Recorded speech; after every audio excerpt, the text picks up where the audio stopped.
what's the ruling on those who study in a kafir country and they indulge in physical education classes and they're forced to play with the opposite gender? I say there is no compromise in religion, and there is a red line that we Muslims cannot cross. Who defines this red line? It's the Qur'an and the Sunnah. So if they force you to go into physical education class, okay, and it's mixed, okay, and part of the class that you have to play together, okay, and one of the classes there is Romanian wrestling, so you have to grapple and wrestle with the opposite gender, okay. No, it's not okay. Well, we have to jump in the swimming pool and maybe play water polo or whatever they call it, and this may encounter some physical contact, but I don't want to work as a janitor. Well, this is up to your preference. When you come to Islam, there's a red line you cannot cross, and all what you're mentioning is crossing these red lines. What is the limit? After the PE class, we have to take a shower. Interesting. And they don't have any gender segregation. Okay, what's next? Go to boot camp and stay there for a week in bunkers? This is not Islam. This has nothing to do with Islam. Go back to your country, akhi. Don't stay in this kafir country. You will be compromising your religion. Either you put your foot down and use all diplomatic and legal means to say that this is my religion, I cannot go against my religion, and try to fight it, fight the system, until you make a precedent for you and all Muslims to have dignity and honor in their religion.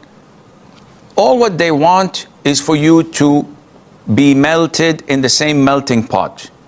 You have to behave like them, act like them. One day during Ramadan, you will have to be forced to eat pork and maybe break bread together or drink wine, the blood of Christ. I don't know.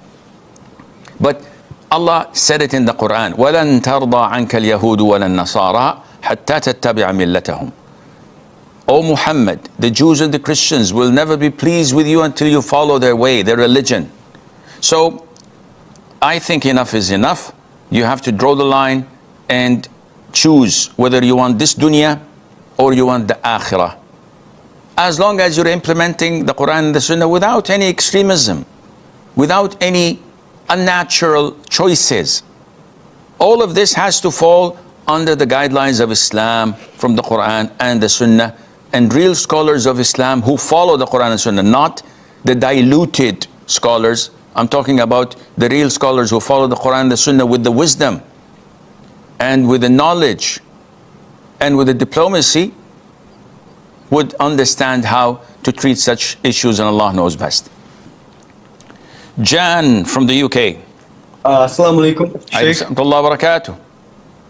Yeah, I just wanted to ask, why do so many people like to insist that music is not haram when there is a hadith that states that instruments are haram? Because music is beautiful. Music is fun.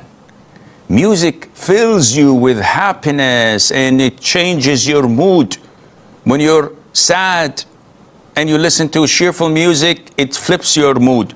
And when you're cheerful and you listen to love songs, it makes you depressed. It manipulates you. This is why they cannot swallow the fact that this is haram, that it is addictive, and that it transforms people and makes them do things that are not logical. Why would people, so many people insist on smoking? Why many women insist on exposing their body parts and showing off their awrah, when there are so many verses of the Quran and hadith of the Prophet ﷺ? It is following your whims and desires. Each one of us has his own demons. And they, that is the demons, control us and maneuver us. And those who say that music is not haram, they're not known to be people of knowledge. And those who are known to be people of knowledge are definitely followers of Satan. I've been to countries in Southeast Asia where their da'is, their scholars, attend music festivals and they sit in gatherings, and a musician comes and plays the guitar and the sheikh is going right and left. What is this? And they say that, well, there's nothing to support that music's haram. Subhanallah, no Quran verses, no authentic hadith in Sahih al-Bukhari and Sunnah Abu Dawood and elsewhere, no agreement and consensus of the four schools of thought is fine with them.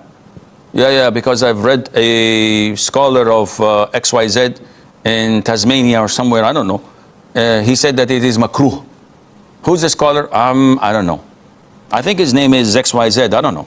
But he said it's makruh, so I'm following this. And all these great scholars and companions and the Salaf who said it's haram, you're not buying it, it's following whims and desires. May Allah protect us.